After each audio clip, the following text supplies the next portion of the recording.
اس کو سمجھنے کے بعد، نفس کو منزل سمجھنے کے بعد، پھر آپ اپنی ذات کی طرف دوڑیں یا معاشرے کی طرف، دونوں صورتوں میں آپ ناکام ہی ہوں گے، اس لیے کہ آپ جو بھی کریں گے اس میں اللہ کی رضا شامل نہیں ہوگی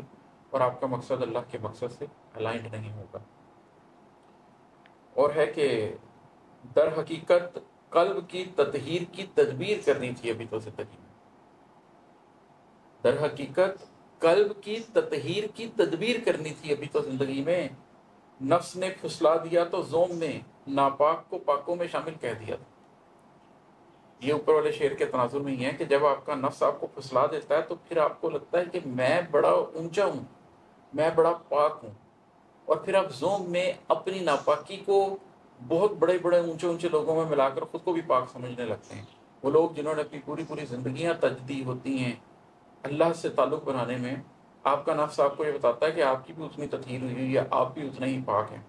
تو آپ کا نفس آپ کے ناپاک قلب کو، آپ کے ناپاک نفس کو، آپ کی ناپاک روح کو پاک کر کے دکھاتا ہے آپ کو، اور آپ سمجھتے ہیں کہ آپ بہت اونچے ہیں۔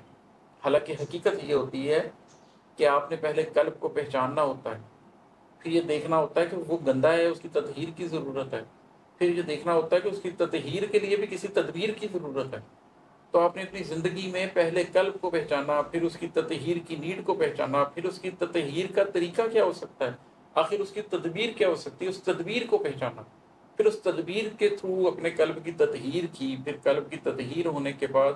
قلب میں وہ احساس پیدا ہوا کہ اس میں سے مادیت نکل گئی ہے، اس میں سے نفس پرستی نکل گئی ہے، اور اللہ آ گیا، اللہ کا نور آ گیا،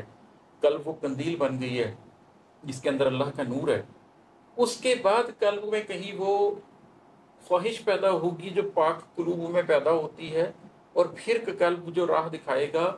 وہ ایک اونچی راہ ہوگی۔ مگر یہ سارا پروسیس اگر اسکپ کر کے کوشش کی تو کیا کوشش کی؟ اور ہے کہ جس نے دنیا کو خس و خاشاک کر ڈالا اسے ذل الہی ہی پکارا، جس نے دنیا کو خس و خاشاک کر ڈالا اسے ذل الہی ہی پکارا، جس نے اپنے نفس کو مارا اسے گلیوں میں کھینچا، اس کو قاتل کہہ دیا تھا۔ یہ تو ہم سب کرتے ہیں، وہ چاہے چنگیز خان ہو اسے بھی ذل الہی کہا جائے گا، وہ چاہے اکبر بادشاہ ہو اسے بھی ذل الہی کہا جائے گا، وہ چاہے آج کے فرعون ہوں ان کو بھی یور ہائنس ہی کہا جائے گا، اونچے اونچے القاب ان سب کے لیے چن لیے جائیں گے۔ حالانکہ یہ وہ لوگ ہیں جنہوں نے دنیا کو خس و خاشاک کر ڈالا ہوتا ہے، جن کے اپنے نفس کسی قابل نہیں ہوتے، جنہوں نے نہ کبھی نفس کی تطہیر کی ہوتی ہے، نہ کبھی قلب کی تطہیر کی ہوتی ہے، نہ اس کی کوئی تدبیر کی ہوتی ہے۔